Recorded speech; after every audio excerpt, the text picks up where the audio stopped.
Okay, then without further ado, I'll just introduce Ed Crane from the Cato Institute, and he will talk about the Libertarian Party in the United States.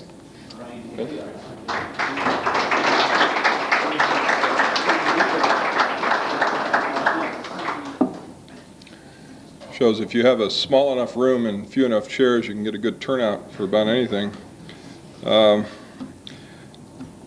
I should open with a disclaimer. I gather the program, I don't gather it, I know it. The program says that something about the Libertarian Party being an important force in American politics, and that's not really my view. So I'll be presenting a much more negative assessment of the status of the Libertarian Party than might be implied from the program. The program does say I am the person to give the inside scoop on the Libertarian Party, and I have to perhaps regrettably agree with that assessment. I've spent much of the last, well, not the last few years, but certainly the first 10 years of the party's history, I was very actively involved. I went to every NatCom meeting from 1972 when the party was founded through 1981.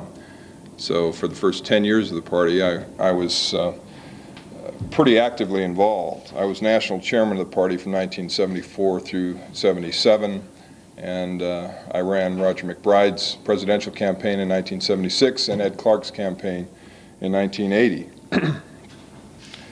So for better or for worse, I am well qualified to speak on the party.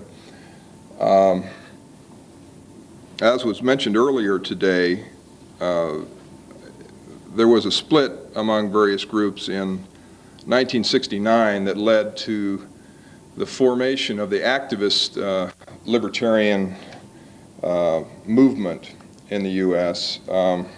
As far as the Libertarian Party is concerned, it was primarily the YAF split. And the effect of that is that in the early years, at least, the party had a pretty strongly conservative bias. The Libertarian Party was founded in Denver, Colorado in 1972. And I had been active in politics when I was in college. I went to Berkeley and ran for the Student Senate on a platform of abolishing the student government, which I thought was a pretty radical plan, but I was defeated by a Bettina Apteker, whose father was the head of the U.S. Communist Party, and that was perceived in Berkeley in the 60s as being more radical.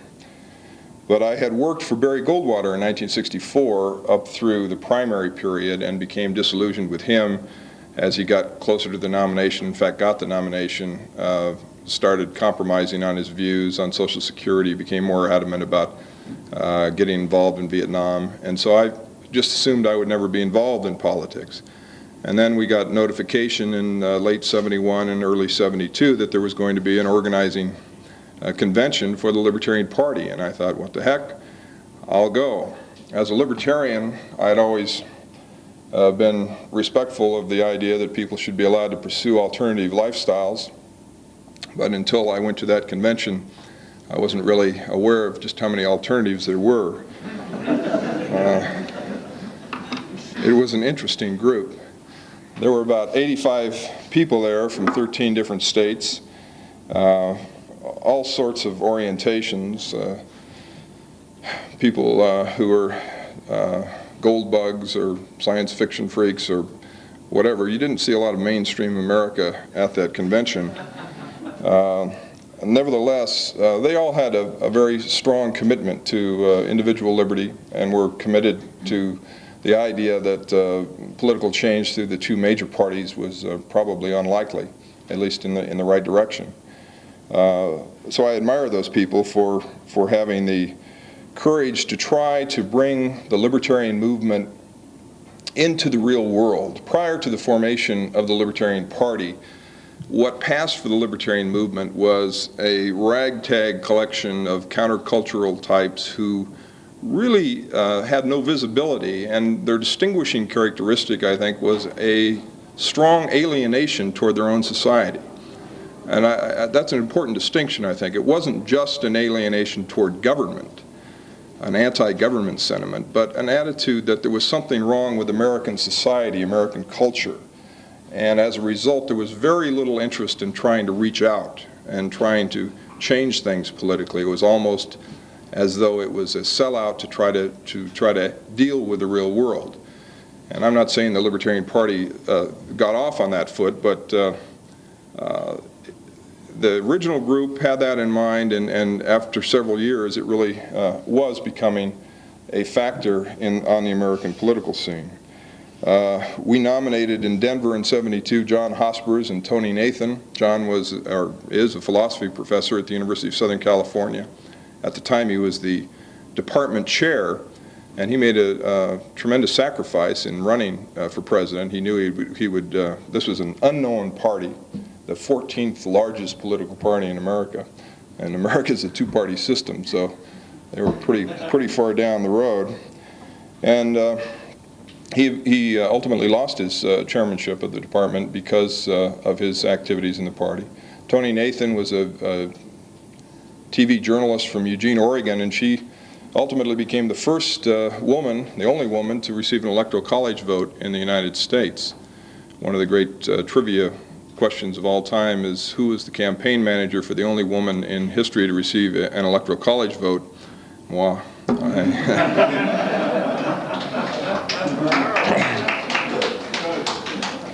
It was all downhill from there, however. But they traveled around the country, and on a shoestring budget of about $5,000, went to, I guess, 20 states. And we discovered libertarians who were out there and who were looking for some means of expressing their political views, and were fairly excited about the concept of a libertarian party. I think the attitude of the people in the party who wanted to bring libertarianism to a broader audience was that, for better or for worse, and probably for worse, about the only time in the United States that people are actively concerned about ideas or political ideas is during election years, and particularly presidential election years. And if you weren't part of that debate, if you weren't being covered by the media, if you weren't participating in it, it was next to impossible to communicate with the American people, with the middle-class Americans who need to be convinced that libertarianism is the proper course if we're going to have the kind of social change we want to bring about. So that was a major reason for supporting the party. By participating in this process, whether or not one thought it was a good thing that the process existed, one had a platform, a vehicle to communicate with people who were interested at that particular time in ideas. And so that's what we set about doing. That electoral college vote, as you know, the people from the US, and I imagine most people from Scandinavia and Europe, are aware that the actual election of a president is done through representatives who are elected by the popular vote. One of those representatives was Roger Mcbride, who was a lawyer, is a lawyer from Charlottesville, Virginia. He was a Republican elector, and instead of voting for Nixon, when the perfunctory process came up to cast the electoral college vote, he voted for Hospers and Nathan, giving the party a third-place finish in its very first race. In 1974, there was a convention in Dallas at which I was elected national chairman of the party. That's sort of the point where my life starts to go downhill. And I was given a shoebox full of 3x5 cards, which consisted of the active members of the Libertarian Party. I subsequently tried to mail newsletters and political propaganda and anything I could, any list I could find, the Reason magazine or whatever, and pretty soon we built up a pretty substantial computer list and had a functioning organization in, I think, about 40 states by the time the presidential campaign rolled around in 1976.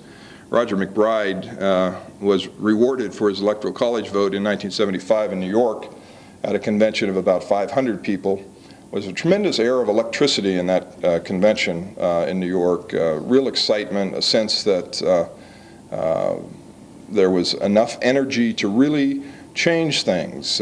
By then, there had been a few interesting campaigns that had occurred in New York and Ohio. People were getting to know each other, starting to feel like there might really be something possible to achieve with this new party. And Roger Mcbride was a Harvard Law School graduate, a very successful man who was wealthy in his own right. He was nominated, and we pretty much took off from there in 1976. The Libertarian Party was on the ballot in 31 states, plus the District of Columbia. And for those of you who are not Americans, you don't just get on the ballot. Each state you have to petition, and it's a time-consuming, resource-consuming process. But in that election, Gene McCarthy, who just 8 years earlier had almost gotten the Democratic nomination, was really cheated out of it in 1968, was running as an independent, and he got on the ballot in fewer states than Mcbride, which was the first indication that libertarians had organizing ability, which was quite a surprise to all of us. And we got about 176,000 votes. We ran, I think, 5 or 6 network television ads, so for the first time there were millions of people being exposed to the existence of a Libertarian Party and the Libertarian alternative. That was the most votes of any other third party, so we had gone from 14th largest party in 2 years to the 3rd largest party, even though McCarthy got more votes than Mcbride. And then perhaps the most successful race in the party's history was in 1978, when Ed Clark was convinced to run for governor of California against Jerry Brown. And Clark was a terrific candidate, a very articulate libertarian who was able to express ideas in terms that people could understand. He was not put offish, or he was more interested in bringing people in than in excluding them. Clark had an ability to articulate political ideas in such a way that they were beyond anything either party was advocating in a libertarian direction, but not so far beyond that he was no longer part of the debate. And that was an important distinction between different elements of the party, those who wanted to be ultra-radical and those who wanted to communicate with people. My own position is that there's nothing particularly radical about standing on top of a hill in a black suit, waving a black flag and yelling, "Smash the state." It's not radical, it's silly.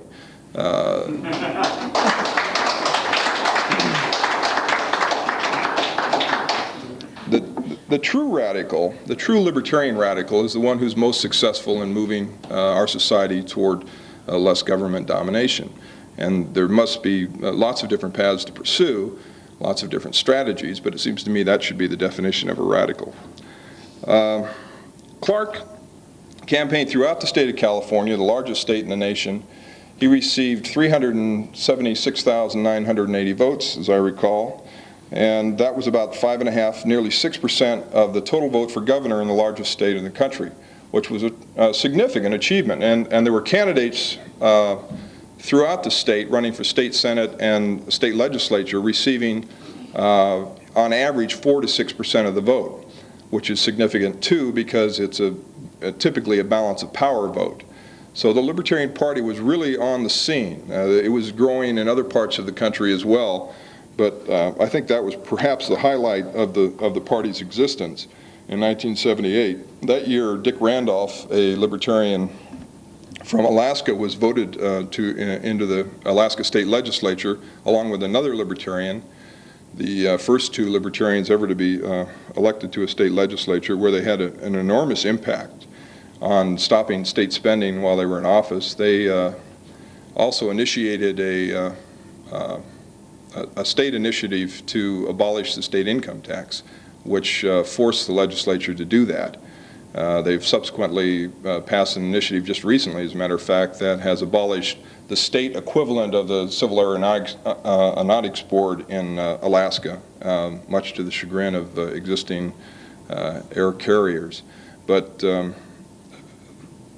Alaska is a good case study of how libertarian politics can, in fact, increase liberty. They have a tremendous presence up there, or they did until recently, and Randolph is a principled, committed guy who put a lot of money and time in his own career to try to bring libertarian ideas to the state. He ran for governor in 1982 and got 16% of the vote.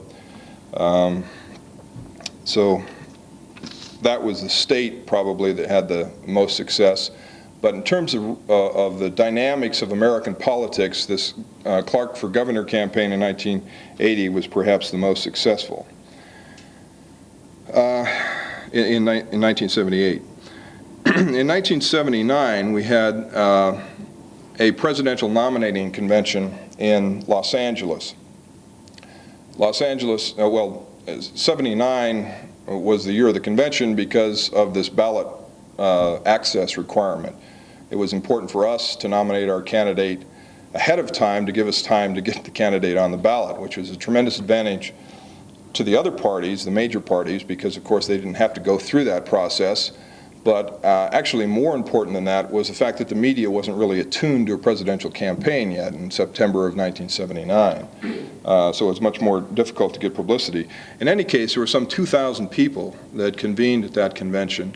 It was a remarkable affair. It was contested. A very articulate fellow named Bill Huncher from New Hampshire was running against Ed Clark, who was the favorite and who subsequently won 2-1, but it was a very hotly contested race. Both candidates went to most states throughout the country and got significant media coverage wherever they went. And it was clear that the media was starting to take the Libertarian Party seriously. When I say that the purpose of the party was to expose millions of Americans to libertarian ideas through the political process, that is, through that process whereby reporters come by and cover you because you're a candidate. This was the best example of it. Millions and millions of people being exposed to ideas that were just pure libertarian ideas. And it was the primary, if you will, was a very important contribution. The campaign itself, well, let me say that during the convention, which had all the trappings of a major party convention. The reason for that, of course, is to present these ideas, as other people have said, radical ideas within a conservative format, so that people are not put off by it. Conservative in the sense of being consistent with what people expect a political convention to be like. This is not some group from outer space. These are Americans who are doing things the way they're done in this country. The ideas being put forth are radical. They're far different from anything the Republicans and Democrats are saying. But they're being said in a format, in a context that makes people stop and listen. The Los Angeles Times is probably the fourth most important paper in the United States behind the Wall Street Journal, the New York Times, and the Washington Post. It had 3 front-page articles during the course of the convention on this campaign, on the convention, on the race for the nomination. And that, to me, was very significant. Other papers in the country, the news media itself takes its cue from papers like the LA Times. If they thought it was a serious thing, and clearly they did, then the rest of the country was going to. And I was convinced that the 1980 presidential campaign offered a really unique opportunity for libertarians to establish themselves as a viable third party. And I say viable because in the United States it's almost impossible to have a viable third party. We have a winner-take-all system, which makes it very, very discouraging over a long period of time when you can get 5%, 10%, 15%, 20%, and still not elect anybody, not have any representation, any spokesman in the state legislature or the federal government. And for that reason, there haven't been any viable third parties for 40 years in the United States. George Wallace ran a campaign in '68, which was a personality campaign. There was no party behind it. There have been states' rights parties, regional efforts, but there has not been a successful, broad-based third-party movement in the United States in decades. And so for libertarians to do that, I think, was a very significant achievement. And we were on the verge of overcoming enormous obstacles, which I'll touch on in a little bit. Something that, there were people all throughout this thing saying it's a waste of time, don't do it, which can be a self-fulfilling prophecy. But I really admire the people who were involved in bringing the Libertarian Party up to a point in 1980 where it was being taken very seriously. It was going to be a factor in the presidential campaign. Now, one of the things we had going was David Koch, who was the vice presidential nominee. Under United States election law, there is a contribution limitation of $1,000 to a federal campaign for each person. Above that, you're abusing your First Amendment privileges, your right to free speech, and so forth. So, to have a contribution limitation like that is analogous to, say, Sears, the big retailer in the United States, saying, well, anybody can compete with this, but they can only advertise up to $1,000. Obviously, a new party needs large amounts of seed capital. Gene McCarthy, when he ran for president in 1968, got enormous sums of money from people like Stuart Mott, the General Motors heir, liberal General Motors heir, and other wealthy individuals that got his campaign off the ground because he was not part of the Democratic establishment. He'd always been something of a maverick senator. And if the election laws had been in place in '68, he would not have been able to run. And had he not run, then Lyndon Johnson probably would have run for re-election. So you can see that these laws have a very insidious impact or effect on the electoral process. The Supreme Court had ruled on a challenge that the Libertarian Party, among others, were a part of the federal election laws. And one of the few rational things the Supreme Court ruling did was say that, well, if you're actually a candidate, the contribution limitation is an infringement on your rights. If you want to support the candidate, it's not. But so that made it very important for a new party to have a wealthy candidate on the ticket. And David Koch was a personally very shy person and not interested in publicity or getting out in front of other people, made a very big sacrifice financially and personally to be on the ticket. And so we had not only a very good candidate for president in Ed Clark, but we had the resources to publicize this campaign.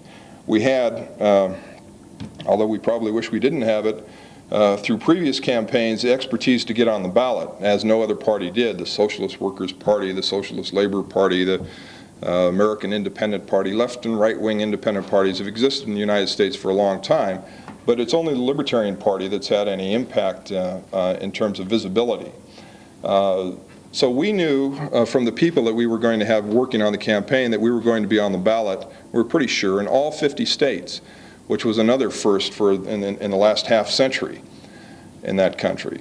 That, combined with the fact that we had the resources to purchase somewhere between 40 and 50 5-minute television ads in prime time in the United States, network television ads, meant that we were going to have credibility and visibility.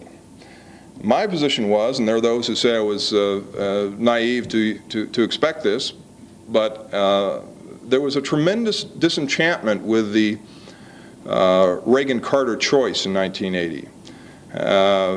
People really were not happy with that choice. Reagan was not nearly as popular as he was by 1984. Carter was clearly unpopular. People were very uncertain about Reagan, an actor, and didn't take him that seriously. They were afraid he was a little trigger-happy. and Carter had been a failure in his first 4 years. So an alternative candidate would have gotten a lot of attention. It's my position that with all the network television ads that we were running and the fact that we were on the ballot in all 50 states, that the national media would have been very hard-pressed to ignore Ed Clark. But by April of 1980, as we were in the middle of our ballot drives, an unusual phenomenon occurred, and that is that a Republican candidate for president who was getting anywhere between 0.5% and 2% in the primaries dropped out as a Republican. John Anderson was his name, and decided to run as an independent. And for whatever reason, he became the media of the darling of the media, and got enormous amounts of coverage. In the early going, most of this enormous coverage was about the fact that he wasn't getting any coverage, which was frustrating to us, because he was getting plenty of coverage and we weren't getting any. But in any case, he was then the third party candidate. He was able to get on the ballot. He got a lot of publicity, and he provided the outlet for the media.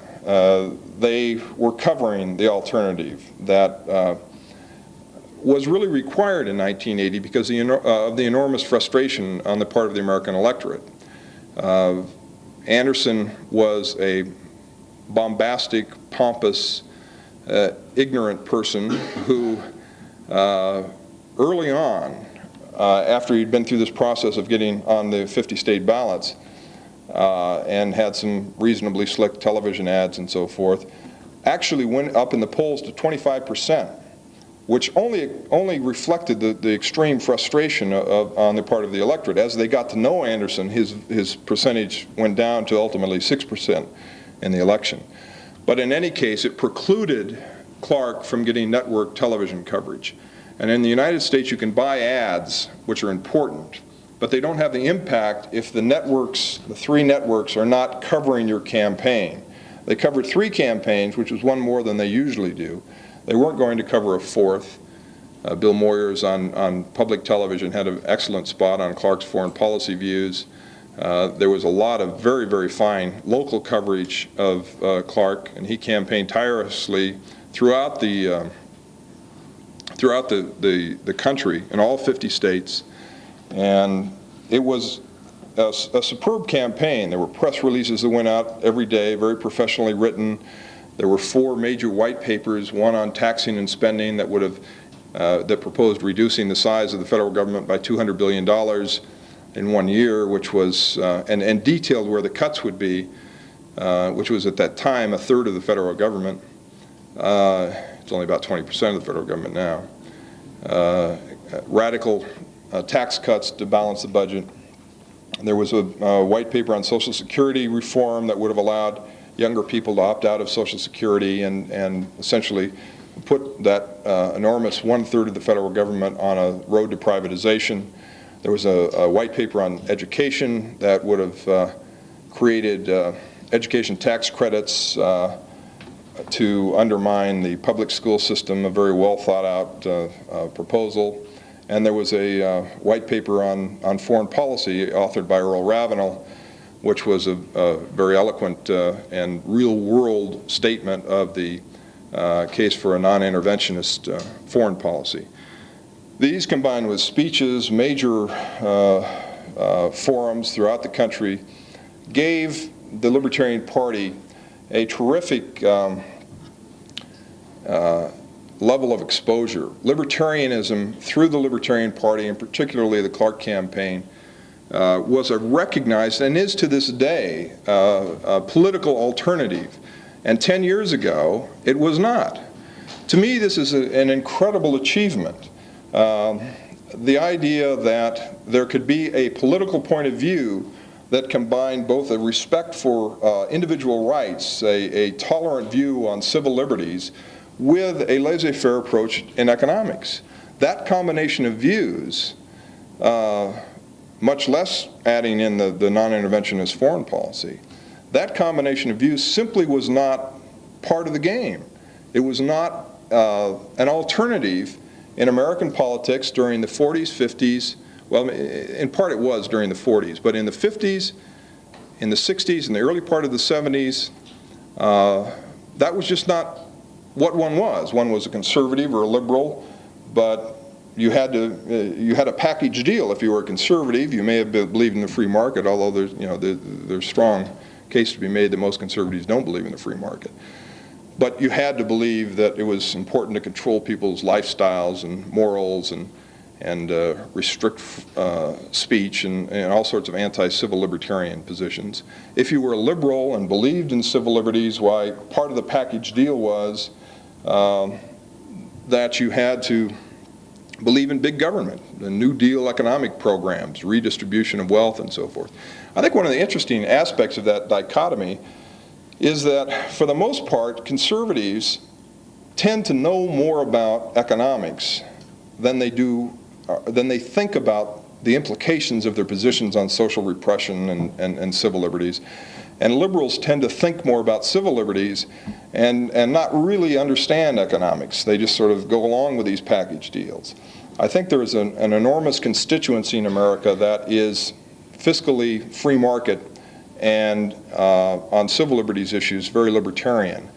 And in order for them to become self-conscious of that, they have to know that that alternative exists. And I think the Libertarian Party has achieved that. There's an article in the current issue, or at least it was current when I left on my trip, of Fortune magazine, the most important business magazine in America, which is all about the new libertarians in the business world. And it makes this very point, that these people are tolerant on social issues and laissez-faire on economic issues. And I don't think that article would have been printed, would have run, if it had not been for the Libertarian Party. Nevertheless, Clark only got 1.1% of the vote, 920,000 votes. Quite an achievement, really, when you consider in 8 years it had gone from, I don't know what Hospers got, 5,000 votes or something like that, to 920,000 votes. But it was less than people had hoped. There was a tremendous volunteer effort that had gone into the campaign. There were 25,000 people who contributed to it. It was viewed by many as a failure. My position has always been, contrary to what I'm sure some people believe, that the success of the Libertarian Party longer term was a long shot, that the odds were very much against it. And the only way it could succeed is if it continued to grow, because with the winner-take-all two-party system in the U.S., you can't year in and year out go into this political effort knowing your candidate's going to lose if you don't feel like your effort is resulting in some progress. And from 1972 through 1980, that progress was there. And it took an enormous effort on the part of a lot of committed people to bring it about. But these various obstacles, let me list them now, ultimately I think have overcome that energy that existed early on. Well, one thing is a unique problem to libertarian candidates, or libertarians who are involved in politics, and that is sort of an a priori approach to politics. That is, we know it's the government's fault, so don't bother me with the facts, which is fine if we're talking to each other.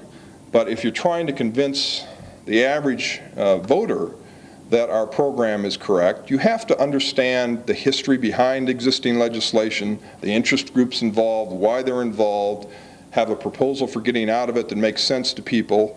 You have to get involved in a manner that reflects a recognition of what other people think. And too many libertarians who are involved in political action refused to do that. It was too much work, or they felt it was unprincipled, whatever. But it was not effective. There were too few Ed Clarks who were willing to learn the issues and articulate a reasonable libertarian alternative. That was one problem. Another problem, and the second problem, was this question of momentum. After the Clark campaign, I felt that the party was pretty much over, as it were. it didn't really manifest itself until the 1984 campaign when the vote total was 225,000, but it had gone up exponentially and then dropped precipitously, and that to me was the end of it. But I thought, because we didn't attract the kind of people we needed to in 1980, we needed to get more professional people, business people, people who were successful in their own undertakings in society to get involved in the party.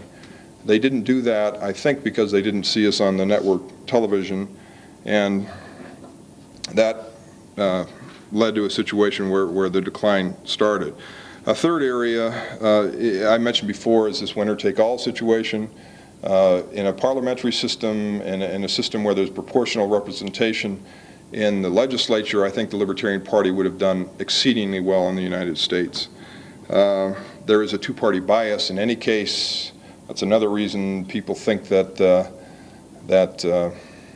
two-party system is part of the U.S. Constitution.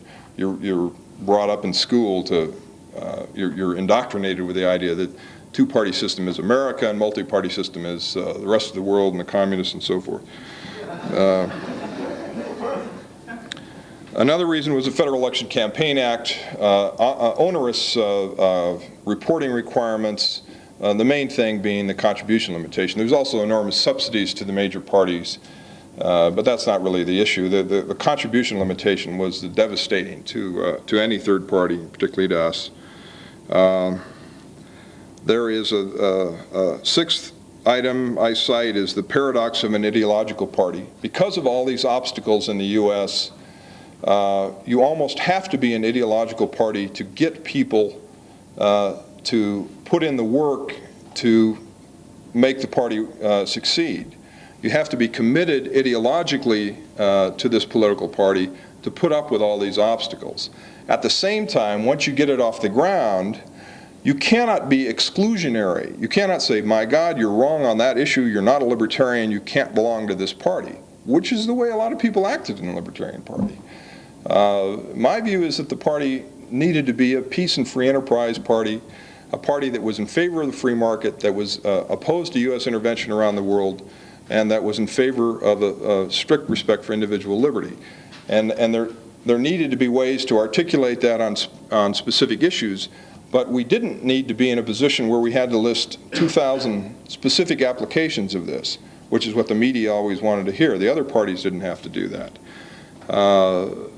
So you ended up with a situation where people who might have agreed with 90% of the Libertarian platform and 50% of the Republican platform, feeling much more at home with the Republicans because they didn't have people telling them, you're not a Republican. There's a tension there, obviously. You have to have ideological leadership in a political party if it's going to achieve what you want it to achieve. But it can't be an exclusionary phenomenon, which to a certain degree the Libertarian Party was. And finally, there are the people involved themselves. To a large degree, any new party, any minor party, attracts a disproportionate number of people who are looking for really a psychological outlet, an excuse for their own problems in the world. To an unfortunate degree, there were people in the Libertarian Party who were using it as a social vehicle. It was like their social world, their life. It wasn't a serious political movement to change politics in America. And that element ultimately is now running what's left of the Libertarian Party. But let me conclude by saying that I think overall the party achieved about as much as it could have. Absent Anderson's candidacy, I'd be very interested to know what might have happened had John Anderson not run in 1980, but he did. But the fact remains that libertarianism is now on the political map, which it wasn't before the Libertarian Party was started. It's become a self-identified movement. It's recognized by every intellectual in the country, by all of the media, by most intelligent people. It's recognized libertarianism with a small l by the Washington Post, the National Journal, major politicians. Once it's out there to be considered, I think we have a terrific chance of making headway. There were, when the party started, hundreds of libertarian activists in the country. There are tens of thousands of them now. That's a terrific achievement. There are, in the U.S., I think about a third of the voters are independent. Most of them are of this baby boom generation that is socially tolerant and fiscally free market. I think they're going to be increasingly attracted to libertarian ideas now that they know that they exist. And I think the Libertarian Party is responsible for that. And with that, I will conclude and answer any questions you may have.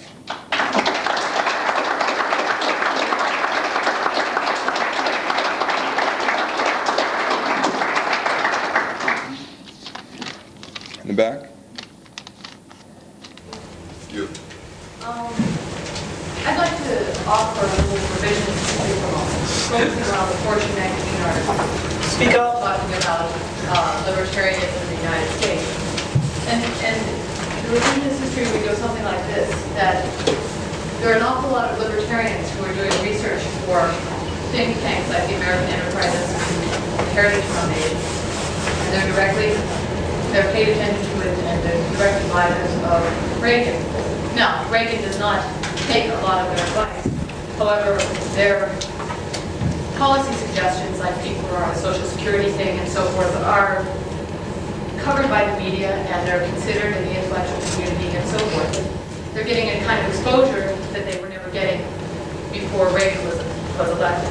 Now, what I'd like to suggest is, what would have happened if, now think about the Fortune article. It really wasn't, I mean, it was talking about people like Gary Hart, it was talking about a constituency that appears to be out there, but that didn't vote for David Irvin, it voted for Ronald Reagan. It identified Ronald Reagan as a libertarian candidate, and they said, well, we don't really believe he's going to do these moral majority things about being like the free market party. And that's how the media really kept covering the libertarians with a small L. And they included in this, as people appealing, people like Gary Hart. They weren't talking about people like David Irvin. No, let me finish. What I want to suggest is, what would have happened, considering, in my revisionist history, what's really gone on and why there's an article in Fortune magazine and so forth, is because there are libertarians doing libertarian scholarship in think tanks and getting those ideas out where people can see. They're doing the empirical research that you were saying earlier is so important to any kind of political action. Now, what I'm asking is, what if all of the money that was put into the Egg Card campaign and the David Berkeley campaign and so forth were instead put into this kind of research? How many more Nozick's and Hayek's and Friedmans would there be in the world influencing this kind of idea? Well, if you want to put the money into the Cato Institute, I think that'd be a terrific idea. But a lot of people have complained about all the money spent on the Clark campaign. Could have gone here, could have gone there. Well, Berglund didn't raise any money, but right. Just consider, just in Massachusetts, $60,000. Right. Just to get a person on the ballot in Massachusetts. Right. What could you do? How much research could you support? How much money could you raise for that? The point is that people give money to what they want to give to. And if it's a cause they believe in and they're libertarians, that's what they give the money to. I think there's a lot more money available to be raised by think tanks and research organizations because these people have been identified and because they have had their consciousness raised. You mentioned Pete Ferrara. His first major work was for the Cato Institute. His second one was for the Ed Clark campaign. The American Enterprise Institute and the Heritage Foundation are not libertarian think tanks. Well, the work that they put out is not identified as libertarian, even the good stuff, even the stuff that's libertarian. And I think it's a critical distinction is that these ideas cannot be seen as floating good ideas, but as part of an integrated political philosophy. And there was no word associated with these ideas to integrate them before the Libertarian Party came along and popularized it. And that's what we've achieved. Now, I agree with you that there's tremendous progress being made in think tanks, and it's not Reagan. That article didn't, I think that article went out of its way to say that people these libertarians that voted for Reagan held their nose when they did it. They don't agree with his foreign policy, they don't agree with his social issues. Yeah. What do you see as the future of the Libertarian Party in the United States? I don't think it has one. I think it's served its purpose. Yeah.